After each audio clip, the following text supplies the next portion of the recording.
देणारा राजश्री म्हणजे शाहू महाराज. तुम्ही पुस्तकात वाचलं असेल, मी प्रत्यक्ष कोल्हापूर आणि सांगली जिल्ह्यातल्या पारधी वाड्यामध्ये, पारधी समाजाच्या वस्त्यामध्ये जाऊन बघितलेला आहे. कोल्हापूर जिल्ह्यामध्ये जवळपास 300 ते 350 एकर जमीन छत्रपती शाहू महाराजांनी त्या काळामध्ये पारधी समाजाला दिलेली आहे.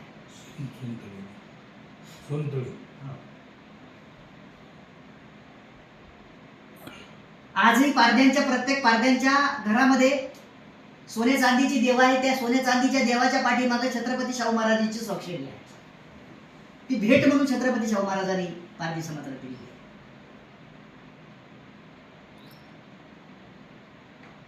राजा म्हणून छत्रपती शाहू महाराज कधीच वावरले नाहीत. मी राजा आहे म्हणून कधीच अहंकार बाळगला नाही. प्रत्येकाच्या वस्तीवर, पालावर, तांड्यावर जाऊन, गोधडीवर जाऊन बसणारा हा राजश्री. तुमच्या माहितीसाठी सांगतो, तिथले पारधी समाजाची लोक आजही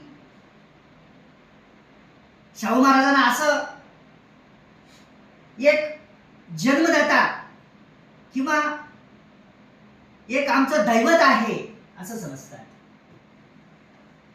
कारण शाहू महाराजांनी पारध्यांसाठी इतकं योगदान दिलेलं आहे. जयसिंग पवारांच्या अनेक पुस्तकामध्ये तो उल्लेख आलेला आहे, बऱ्याच वेळा आलेला आहे.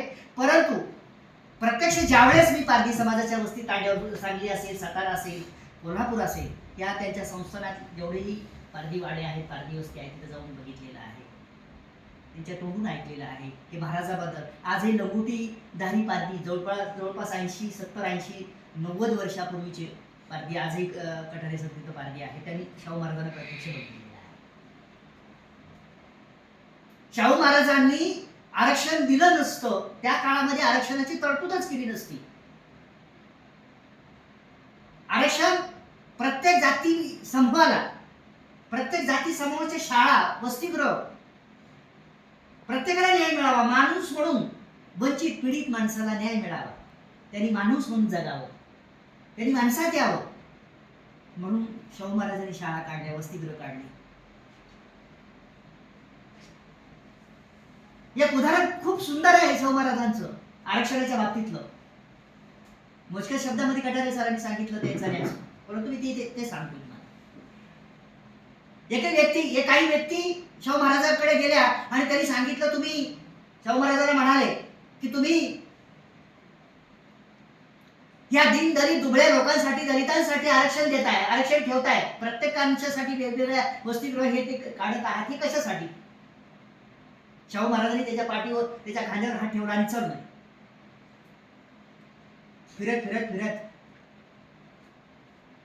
शाहू महाराज घोड्याच्या तबेल्याकडे आले आणि तिथल्या घोड्याच्या राखणदाराला सांगितलं,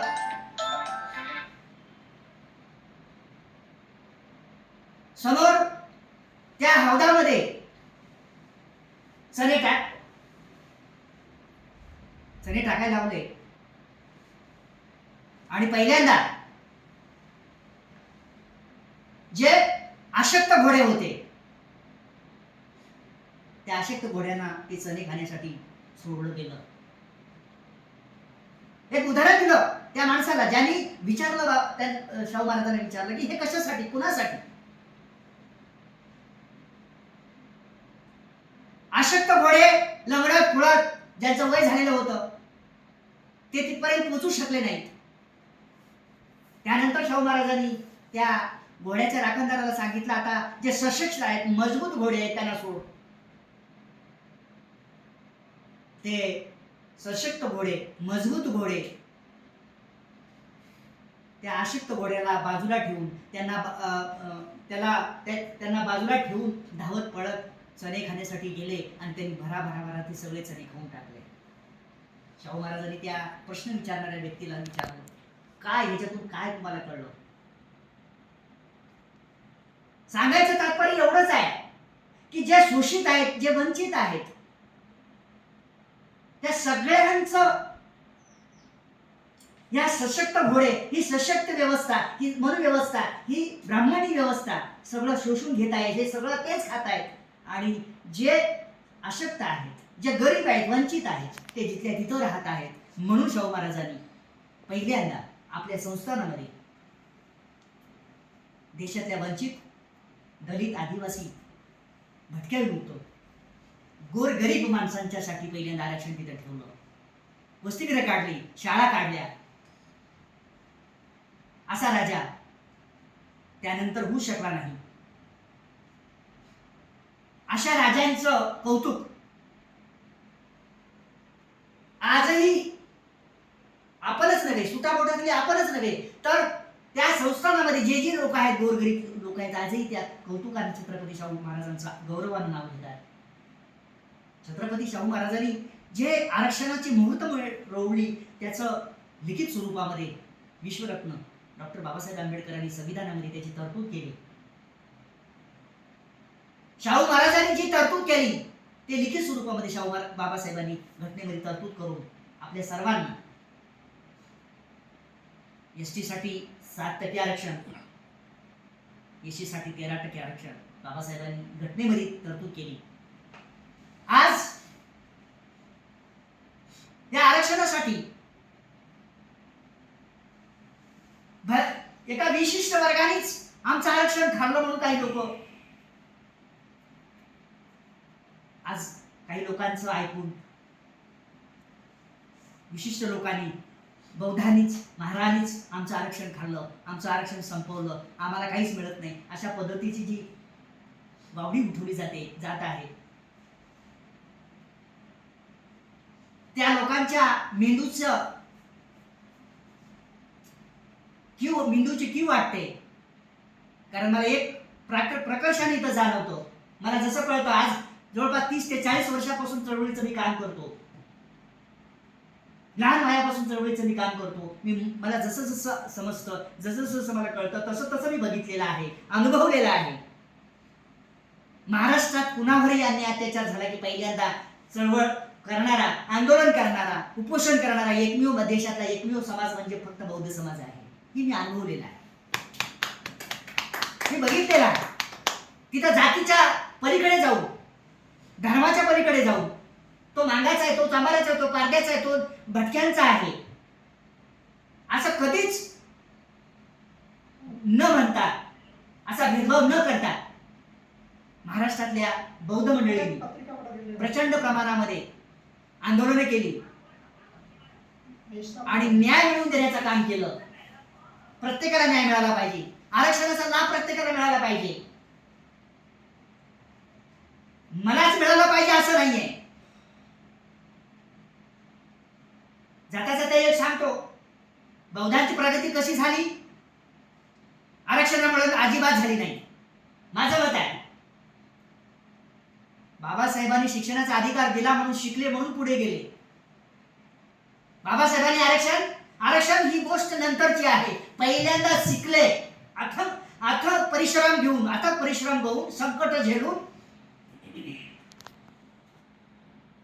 पोटामध्ये अन्न नसताना 2-2, 3-3 दिवस, 4-4 दिवस अन्न नसताना, अन्न पाणी वाचून सुद्धा, तडफडत असताना सुद्धा, घरामध्ये कसलंच काही सोर्स नसताना, सुविधा नसताना सुद्धा शिक्षण घेऊन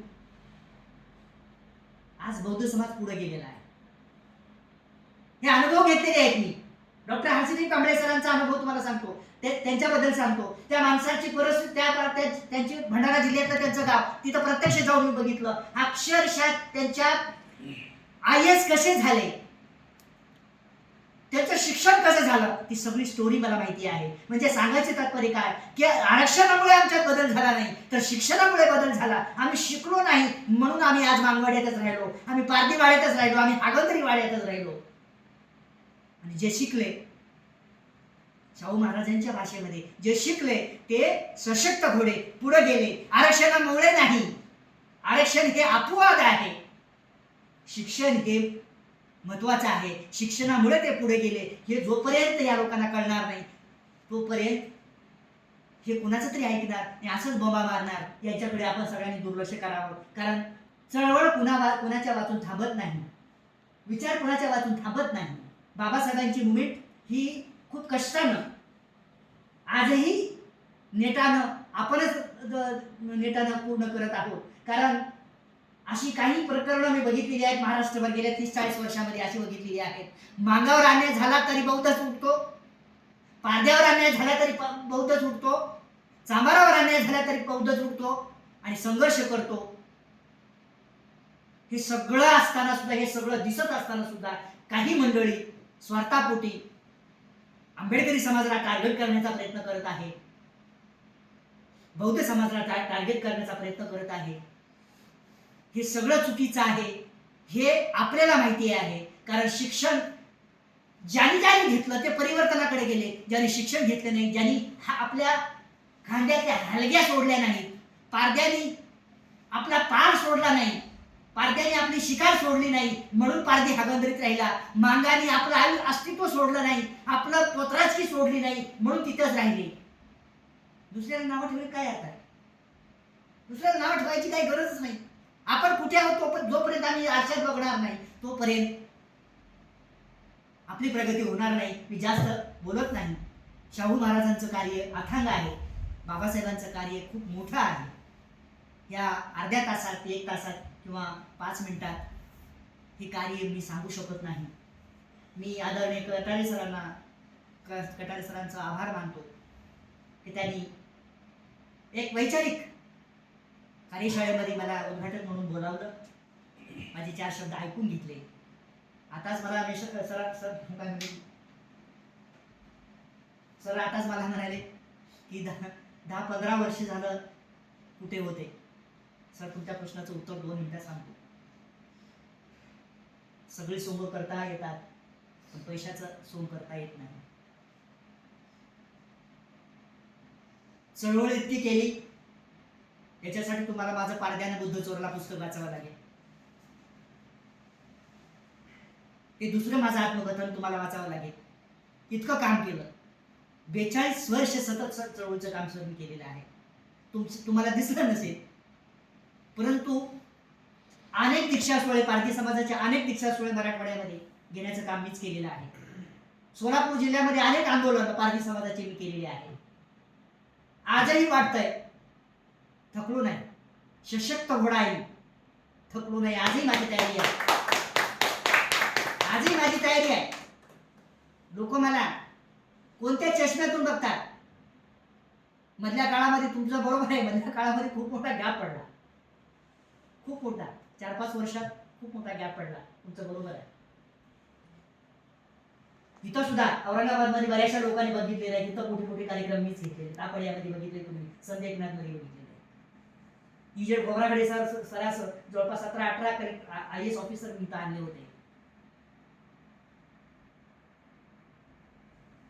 काम थांबत नसतं.